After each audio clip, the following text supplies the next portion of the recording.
करें वो states of matter slide number 1। हमारा एक ही नारा है, पढ़ लो चाहे कहीं से, मोक्ष मिलेगा यहीं से। तो अगर आपको सब्जेक्ट का अंत देखना हो है ना, तो आप यहाँ पे आइए, यहाँ पे आपको सब्जेक्ट का अंत दिखा दिया जाएगा, states of matter lecture number 1। तो पहले हम लोग छोटे टॉपिक से स्टार्ट करें, फिर हम लोग बड़े बड़े टॉपिक उठाएंगे, जब काफी जनता जुड़ जाएगी है ना, तो तब तक के लिए हम लोग छोटे छोटे टॉपिक खत्म कर लेते हैं। पहले आपको पढ़ना पड़ेगा कुछ गैस लॉज होते हैं। तो आइए सबसे पहले कुछ गैस लॉज पढ़ते हैं। पहला लॉ है बॉयल्स लॉ।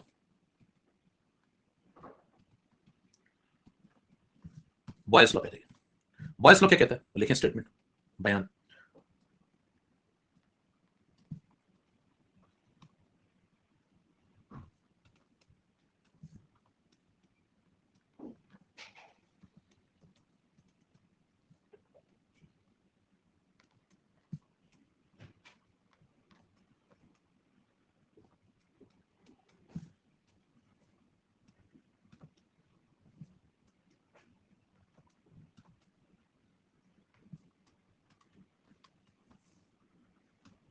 पढ़िए ना, सबसे पहले आपसे कह रहा है, लाइन को ध्यान से पढ़िए, कांस्टेंट टेंपरेचर कंडीशन पे जो प्रेशर होता है किसी फिक्स्ड अमाउंट ऑफ गैस का, फिक्स्ड अमाउंट का मतलब क्या है यहाँ पे, फिक्स्ड अमाउंट का मतलब उसके नंबर ऑफ मोल्स आपने फिक्स कर दिए। अब आपको नंबर ऑफ मोल्स का मतलब पता होना चाहिए। यहाँ पे आप बैठे हैं, तो मैं इतना मान के चल रहा हूँ कि मोल्स क्या होती है आपको पता है, नंबर ऑफ मोल्स कैसे निकाले जाते हैं इतना आपको पता है। ये है, इसी में कहा था ये ड्रॉपर बैच है ना। अब ये भी नहीं पता, इसके लिए आपको फिर मोल कॉन्सेप्ट करना पड़ेगा, उसके लिए अलग बैच है, 11th वालों का नर्सर बैच है ना, एक एंथ्यूज बैच है, तो वो सब करिए। अगर आपको ये भी नहीं पता है तो वो भी चल रहा है बैचेस, ठीक है। चलो भाई स्टार्ट करो। सबसे पहले यहाँ पॉइंट क्या कह रहा है, दो बातें फिक्स है, कांस्टेंट टेंपरेचर और क्या फिक्स है, फिक्स्ड अमाउंट ऑफ यानी कि नंबर ऑफ मोल्स फिक्स है, यानी कि दो बातें फिक्स कर दी, पी और एन। फिर आपसे कह रहा है जब पी और एन फिक्स होंगे तो जो प्रेशर होगा वो इनवर्सली प्रोपोर्शनल होगा, किसके साथ, वॉल्यूम के साथ। तो इनका कहना ये है कि पी प्रोपोर्शनल टू 1/v है, ठीक है। लेकिन ये कब है वो भी देखिए बगल में लिखा हुआ है, ये तब है जब दो बातें कांस्टेंट है। कौन कौन सी, constant temperature and constant number of moles, दो बातें जब कांस्टेंट है तब आप ये बात बोल सकते हैं। अब वो कहता है ठीक है ये तो लिख दिया आपने, इसकी फील कहां एग्जैक्टली हो क्या रहा है, ये लॉ कैसे पता चला इनको, समझिए थोड़ा। एक कंटेनर लो आप, उस कंटेनर में एक गैस बंद कर दो, ठीक है। एक कंटेनर में गैस बंद कर दो, उसके कुछ पार्टिकल बंद कर दो, मान लो 2 मोल आपने डाल दिए, 3 मोल डाल दिए, जितने भी डालने थे एक बार आपने फिक्स डाल दिया। तो एक कंटेनर है, उसके अंदर आप कुछ पार्टिकल भर दिए। यहाँ पे पार्टिकल भरने के बाद आपने पर्टिकुलर टेंपरेचर सेट कर दिया इनका 400 केल्विन, जितना भी आपको सेट करना था। अब उसके बाद आप टेंपरेचर को नहीं चेंज कर रहे हैं, मतलब आप बर्नर नहीं लगा रहे हैं और आप कूलिंग भी नहीं कर रहे हैं, टेंपरेचर मेंटेन रख रहे हैं, ठीक है ना। मोल अंदर जा रहे हैं, उसके बाद ना मोल बाहर आ रहे हैं, आवन जावन मोल का बंद कर दिया, तो टेंपरेचर फिक्स और मोल फिक्स। फिर अगर आप इस पिस्टन को नीचे की तरफ ऐसे दबाएंगे, प्रेशर को ऐसे बढ़ा रहे हैं मान लीजिए, तो पिस्टन को ऐसे नीचे की तरफ दबाएंगे आप। जब पिस्टन को ऐसे नीचे की तरफ दबाएंगे तो क्या होगा, स्पेस कम होता जाएगा, स्पेस कम होता जाएगा तो क्या होगा, अंदर का प्रेशर बढ़ रहा है, ठीक है। ऐसे कम हो रहा है, पार्टिकल उतनी है, टेंपरेचर भी उतना ही है, तो अंदर का स्पेस कम होता जाएगा तो वॉल्यूम घट रहा है, तो अंदर का प्रेशर बढ़ रहा है। तो प्रेशर और वॉल्यूम में उल्टा रिलेशन है, अगर वॉल्यूम घट रहा होगा तो प्रेशर बढ़ रहा होगा। तो देखिए वॉल्यूम घटता जा रहा है, प्रेशर बढ़ता जा रहा है, राइट। तो ये इनका कहना था, अगर वॉल्यूम आप आधा कर देंगे तो प्रेशर डबल हो जाएगा, वॉल्यूम 1/3 कर देंगे तो प्रेशर 3 गुना हो जाएगा। ये इन्होंने एक्सपेरिमेंटली समझा और फिर ये स्टेटमेंट दिया। ये पहला कानून, इसको बोलते हैं बॉयल्स लॉ। फील समझ में आ रही एग्जैक्टली क्या कर रहे हैं। फिर बताइए यहाँ पे क्या कर दिया, P इक्वल टू कांस्टेंट लगा दिया, P इक्वल टू क्या, K/V। K क्या है यहाँ पे, प्रोपोर्शनैलिटी कांस्टेंट। को पूछा भाई साहब K क्या है, तो बोलेंगे K है प्रोपोर्शनैलिटी कांस्टेंट।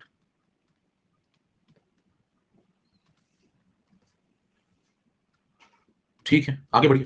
फिर आप इसको लिख सकते हैं PV इक्वल टू के, V को इधर ले आओ, बन जाएगा PV इक्वल टू के, ये भी स्टेटमेंट ठीक है, चेक करो बराबर। तो ये सब किसके अंतर्गत चल रही कहानी, बॉयल्स लॉ। अब ये तो एक बेसिक बेसिक हो गया मामला, ये सब हर जनता पढ़ा लेती है।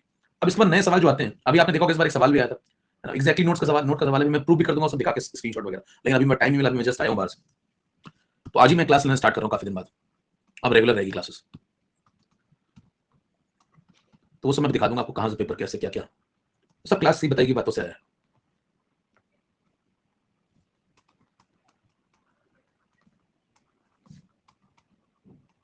ये लिखें स्टेटमेंट,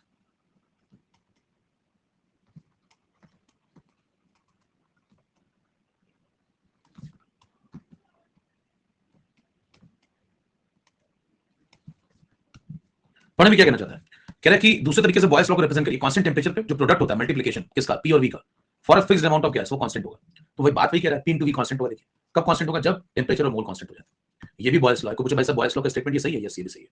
तीसरे पे तीसरा कोई आदमी ये बोले द वैल्यू ऑफ कांस्टेंट के,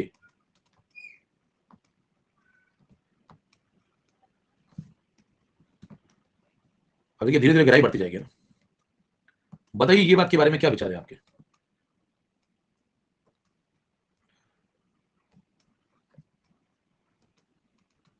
सही बयान है गलत बयान है, ये बताइए। इसको पढ़िए ध्यान से, बताइए ट्रू या फॉल्स, पोल करते हैं। द वैल्यू ऑफ कांस्टेंट के depends upon the amount of gas and temperature of gas, ये कह रहा है। आपको बताना सही बात बोल रहा है गलत बात बोल रहा है, कितने लोग पोल के लिए तैयार हैं, सोच लो 30 सेकंड सोच लो। चलो पोल करते हैं।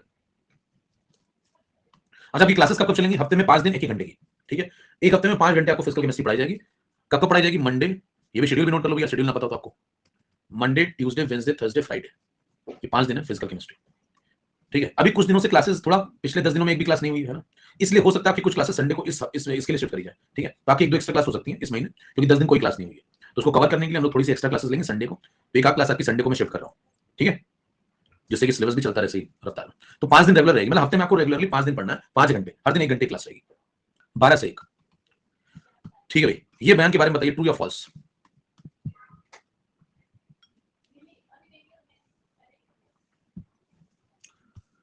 सेवेंटी 76% कहते हैं सही है, 24% कहते हैं ये गलत है। अच्छा, 75 25 हो गया।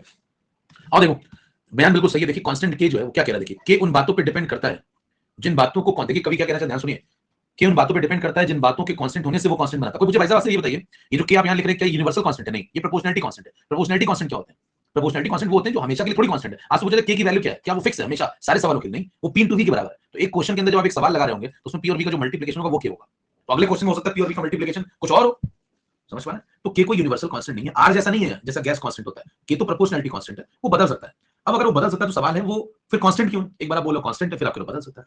तो देखिए कांस्टेंट तो है लेकिन प्रोपोर्शनैलिटी कांस्टेंट है, मतलब मौका बदलने पे बदल सकता है। सवाल उठता है फिर इसको कांस्टेंट क्यों बोलते हैं? क्योंकि मौके बहुत कम बदलते हैं। तो एक सवाल के अंदर तो कांस्टेंट ही रहेगा ना, एक पर्टिकुलर सवाल आप लगा रहे हैं, टी आपने फिक्स कर दिया 400 केल्विन, मोल आपने फिक्स कर दिया 3 मोल, तो थोड़ी बदलेगा वो।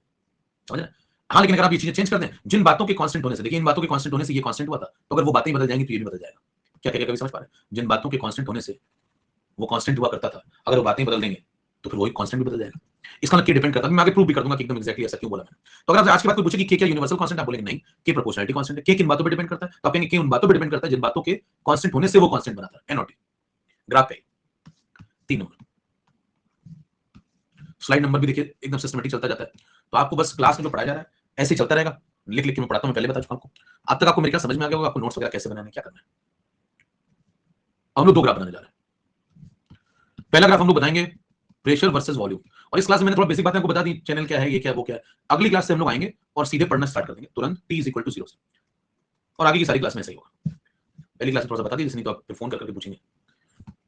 अब देखिए 2 ग्राफ इसी पे सवाल आया था, अगर आप इस बार का सवाल देख पा रहे हो तो इस बार इस ग्राफ पे सवाल आया था, यही सवाल था, और ये सब पिछली बार मैंने पढ़ाया हुआ है, ऐसा नहीं कि इस बार पढ़ा रहा हूं, ये सब पढ़ाया हुआ है, इससे बेस अच्छे सवाल भी लगवाए इसमें। तो देखिए प्रेशर है, ये वॉल्यूम, ग्राफ कैसा बनेगा बताओ। ये तो ये y एक्सिस है, ये x एक्सिस है, y प्रोपोर्शनल टू 1/x है ना। तो बताइए y प्रोपोर्शनल टू 1/x जैसा ग्राफ बनाओ। तो पहला ग्राफ तो ऐसा बनेगा, देखो ठीक है, क्योंकि प्रेशर का रिलेशन वॉल्यूम के साथ ऐसा है।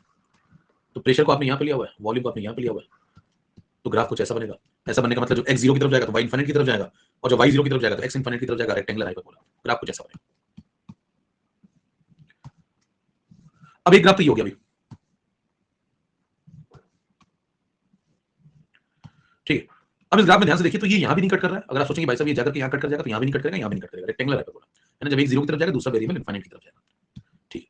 इस पूरे ग्राफ पे जितने भी पॉइंट आप पकड़ेंगे, ये वाला पॉइंट, ये वाला पॉइंट, ये वाला पॉइंट, ये सारे डॉट जो है, इन पे क्या बातें कांस्टेंट है? 2 बातें कांस्टेंट है, टी फिक्स है, एन फिक्स है। तो मोल तो फिक्स होते ही जनरली, तो आप लिखते हैं टी सेम है। टी सेम है तो क्या बोलते हैं? आइसोथर्म बोलते हैं। टी बना रेक्टेंगुलर हाइपरबोला, आइसोथर्म। अगले भाई p वर्सेस 1/v बनाते हैं। देखिए p वर्सेस 1/v जब आप बनाने जाएंगे तो आपने लिखा, देखो पीछे रिलेशन p = k/v, इसको लिख सकते हैं आप p = k × 1/v। अब देखो चेक करो, इसको किस पे लिया आपने? y एक्सिस पे। इस पूरे को किस पे लिया? अब इस पूरे को x पे लिया, तो हो गया y, ये पूरा हो गया x, तो y = ये y = क्या हो गया? m × x। तो y = mx टाइप का ग्राफ बनेगा। अब बताइए y = mx टाइप का ग्राफ बनेगा, स्ट्रेट लाइन बनेगा, सरल रेखा, यहां पे जीरो इंटरसेप्ट यानी कि ओरिजिन से पास होगा, तो ग्राफ स्ट्रेट लाइन सरल रेखा बनेगा। आप मान के चलेंगे कि जो सरल रेखा का स्लोप है m है ना, वो देखिए k है, तो वो पॉजिटिव है। क्यों पॉजिटिव है? क्योंकि k की वैल्यू क्या, देखो ध्यान सुनना जरा, आप क्या बोलो, स्लोप कैसा है? m, m की वैल्यू किसके बराबर है? ये हो गया y, ये हो गया x, ये हो गया स्लोप, तो स्लोप की वैल्यू k के बराबर। k कैसा है? पॉजिटिव। क्यों पॉजिटिव है? क्योंकि k है p × v, k है p × v। प्रेशर कैसा होगा? पॉजिटिव। वॉल्यूम कैसा होगा? पॉजिटिव। कोई नेगेटिव थोड़ी हो सकता है इसमें से। तो बताइए k की वैल्यू कैसी होगी? पॉजिटिव। तो इसका मतलब स्लोप पॉजिटिव आप लेंगे, तो ग्राफ कुछ ऐसा बनेगा, positive slope, zero intercept, origin से पास करता हुआ, देखिए ओरिजिन से पास हो रहा है, और पॉजिटिव स्लोप। यहां पे आप थोड़ा सा इसको डॉट डॉट डॉट कर देते हैं। डॉट डॉट करने का सेंस ये होता है कि देखिए यहां पे इस पॉइंट पे ग्राफ डिफाइन नहीं है प्रैक्टिकली। क्यों? यहां पे 1/v की वैल्यू कितनी हो जाएगी? 0। 1/v अगर 0 हो जाएगा तो वॉल्यूम कितना हो जाएगा? इनफिनिट। और वॉल्यूम इनफिनिट हो जाएगा तो इतनी बड़ी वेसल आप कहां से लाओगे प्रैक्टिकली? लैब में अब 1/v 0 अचीव कर लिया आपने, तो वॉल्यूम हो गया इनफिनिट, और वॉल्यूम इनफिनिट हो गया तो आपको इनफिनिट साइज की वेसल लानी पड़ेगी। उतनी बड़ी वेसल कहां अवेलेबल होगी? तो प्रैक्टिकली ग्राफ थोड़ा यहां से स्टार्ट होता है, तो ग्राफ को यहां से स्टार्ट करके थोड़ा यहां डॉट डॉट डॉट करते हैं। क्लियर है मेरे ख्याल से? और क्या क्या रिलेशन दिया है चलने बताओ। क्या pv = k चल रहा है? यस, है ना।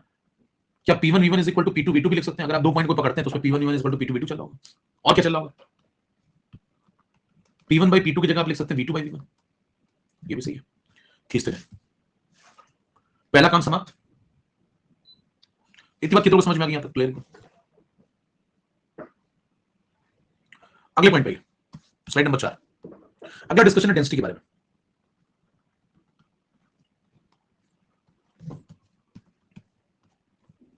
डेंसिटी बताओ क्या होती है? अगर डेंसिटी का जनरल मीनिंग आपसे पूछा जाए तो डेंसिटी होती है मास अपॉन वॉल्यूम, बराबर। D is equal to M upon V। M क्या है? मास, V है वॉल्यूम। इसको हम चाहे तो ऐसा लिख सकते हैं D is equal to M, इसको ले लो 1 अपॉन V, चलेगा। फिर बताना V और P में क्या रिलेशन है। बॉयल्स लॉ के अंतर्गत चल रहे हैं ना तो बॉयल्स लॉ के अंतर्गत P is equal to K होता है, तो V इज इक्वल टू क्या होता है? K बाई P होता है। तो प्रोपोर्शनलिटी में जहां V लिख रहे हैं, प्रोपोर्शनलिटी में, या फिर अगर इक्वालिटी लगा रहे हैं तो इक्वालिटी में V की जगह क्या लिख सकते हैं? K by P। बताओ भाई, यहां पे लिख दो, जैसे लिखोगे बन जाएगा, बताओ क्या? Density is equal to mass into 1 upon V में V की जगह क्या लिख दिया मैंने? K by P। ये तो जैसे यहां लिखोगे K बाई P तो मामला कुछ ऐसा बन गया, देखो, बराबर। इसको P को ऊपर ले आओ तो बन जाएगा density is equal to M upon K और ऊपर आ गया P। चेक करिए, ये रिलेशन सेट है, बराबर है भाई। अब ये भी इंपॉर्टेंट रिलेशन, इसमें भी सवाल बनते हैं। जैसे हमने ये यूज कर लिया, ये वाला कॉन्सेप्ट, और इसको यहाँ पे यूज करके यहाँ पहुंच गए। अब देखिए डेंसिटी और प्रेशर में ध्यान से देखिए तो डेंसिटी प्रेशर के डायरेक्टली प्रोपोर्शनल है अगर ये फिक्स हो जाए तो अगर यहाँ पे आपको एक स्टेटमेंट दिया जाए, इसको मैं बोल देता हूँ K डैश, नया कांस्टेंट। ये कांस्टेंट क्यों बताना? क्योंकि मास तो फिक्स ही है, फिक्स्ड अमाउंट ऑफ गैस के ऊपर आप सवाल लगा रहे हैं, बराबर। और K तो प्रोपोर्शनलिटी कांस्टेंट है, वो तो फिक्स ही है। ये दोनों कांस्टेंट इनको मिला के K डैश बोल दे, नया कांस्टेंट। तो यहाँ से एक और रिलेशन आएगा 5 नंबर के लिए। तो कोई आपसे पूछे भाई साहब density is equal to K dash into P, ये लिख दूं मैं, और बगल में लिख दूं ये तब सही है जब क्या क्या कांस्टेंट है? N कांस्टेंट और T कांस्टेंट है। क्यों ऐसा? क्यों भाई? N और T कांस्टेंट होने पे ऐसा क्यों? क्योंकि अगर मोल कांस्टेंट नहीं होंगे, है ना, तो भैया मोल जब कांस्टेंट नहीं होंगे तो फिर, और टी कांस्टेंट नहीं होगा तो ये यूज कैसे कर पाओगे? ये यूज किया था तुमने, ये यूज किया यहाँ पे, तभी तो ये मिला है। देखिए इसको इसमें यूज करने के बाद ये मिला है, तो ये तभी आप यूज कर सकते हैं जब ये रिलेशन सही हो, जब ये रिलेशन सही हो, और ये तभी सही होगा जब एन और टी कांस्टेंट है, बराबर बात है। तो एन और टी जब कांस्टेंट होंगे तो आप ये इस्तेमाल कर सकते हैं, तो आप ये इस्तेमाल कर सकते हैं, तो इसको उठा के यहाँ पुट कर सकते हैं, तो आप ये इस्तेमाल कर सकते हैं। यानी कि ये भी बॉयल्स लॉ से निकला। अच्छा ये कैसा? ये तो जनरल स्टेटमेंट है, डेंसिटी मास अपॉन वॉल्यूम, ये भी जनरल है, लेकिन ये जनरल नहीं है। ये तभी, ये भी जनरल, लेकिन ये जनरल नहीं है। ये तब हो पाएगा, ये वाला मामला यहाँ से यहाँ तक पहुंचेगा जब आप वी की जगह पे K बाई P लिख पाए, लिख तभी पाएंगे जब ये सही। तो ये भी पूरी स्टेटमेंट अगर आपको पूछे किसके लिए सही है तो आप कहेंगे बॉयल्स लॉ। कोई पूछे भाई साहब बॉयल्स लॉ के अकॉर्डिंग ये सही है गलत है, तो आप कहेंगे सही है। एक लाइन लिखिए,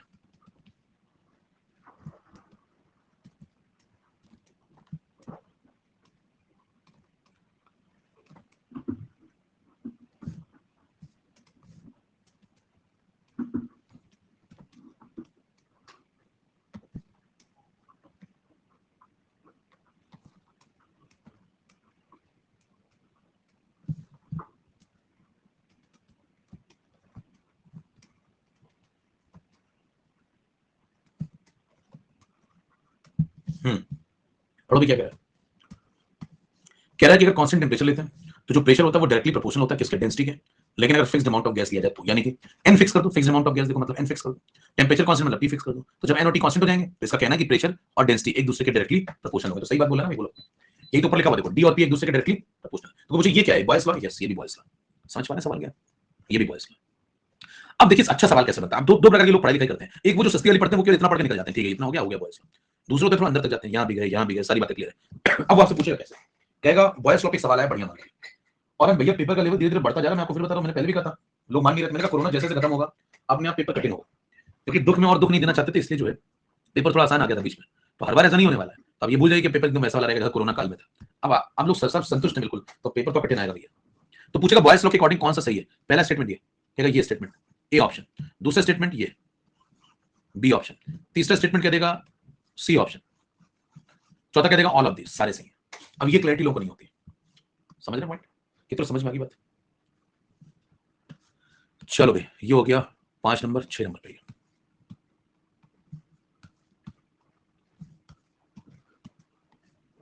क्वेश्चन लिख।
जल्दी देखो सब लोग, जिसका था गुड़ दिखा दीजिए।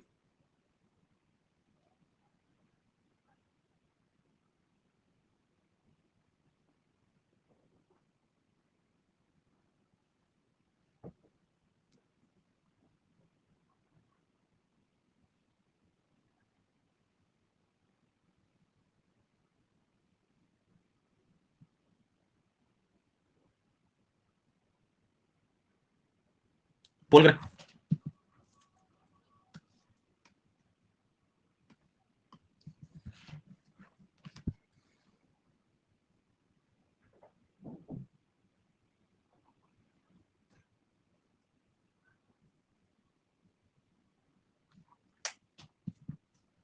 %61 एग्जैक्टली यही सवाल पेपर में आ चुका है इस साल आया, अगर आप पेपर देख रहे हो तो। बोलो भाई, और आप में से कुछ मेरे से पिछले साल पढ़े भी होंगे, ये क्लास में क्वेश्चन एग्जैक्टली ऐसा कराया गया है, एग्जैक्टली इसी टाइमिंग पे। ऐसा नहीं मैंने बैठ किया कोई, आपको मैं दिखा दूंगा पुराने साल के रिकॉर्डेड में, एग्जैक्टली कराया गया, नोट्स में पढ़ा होगा आपके, है ना। हाँ एक्सप्लेन तो कर ही रहे हैं, एक्सप्लेन तो क्यों नहीं करेंगे, लेकिन मैं आपको बता दे रहा हूँ मतलब ये क्वेश्चन एग्जैक्टली आ चुका है, क्लास में कराया हुआ क्वेश्चन। तो इसलिए मैं कहता हूँ, मतलब बताना मैं आपको ये चाहता हूँ कि क्लास अगर आप तरीके से पढ़ेंगे। देखिए मेरे क्लास के नोट किसी ने भेजे हुए मेरे को, ये देखिए, ये किसी ने क्लास के नोट्स भेजे, मेरे क्लास के नोट्स हैं, स्टूडेंट ने भेजे हुए, ये अभी क्लास के नोट्स हैं, देखिए ये देखिए, दिख रहा है आपको, एग्जैक्टली ये क्वेश्चन देखिए, क्लास के नोट्स का है, ये क्लास की पीडीएफ है, एग्जैक्टली ये क्वेश्चन है, और ये एग्जैक्टली क्वेश्चन आएगा। तो ऐसे बहुत सारे क्वेश्चन आपको मिल जाएंगे जो लगातार क्लास से बार बार बार एकदम की पॉइंट जो मैंने बताया है, यूट्यूब पे मैंने सेशन किए तो उनमें से आए, तो आपको एग्जैक्टली मतलब सवाल का डिटेल नहीं बदली होगी, है ना, वहां तक क्वेश्चन एकदम कॉपी मिलेंगे। और उसके आगे कहानी मैंने बताई कि अगर अगले साल कुछ और पूछना चाहेगा वो मैंने इसी साल बता रखा, इसके बाद अगले साल क्या आ सकता है वो बता देता हूं आपको, पहले इस तरह आपसे कह रहा देखिए 3 ग्राफ बनाए, पहली बात तो P वर्सेस 1/V ग्राफ देखते हैं, आपको समझ में आना चाहिए ग्राफ ऐसा बनेगा, देखिए ये सब पहले बताया, ये सब क्लास में हुआ, P वर्सेस 1/V ग्राफ ऐसा बनेगा, स्ट्रेट लाइन, ठीक है। तो एक ग्राफ उसमें ऐसा दिया था, उसने पूछा था 4 ग्राफ में कौन सा सही कौन सा गलत है, तो P वर्सेस 1/V में ऐसा है।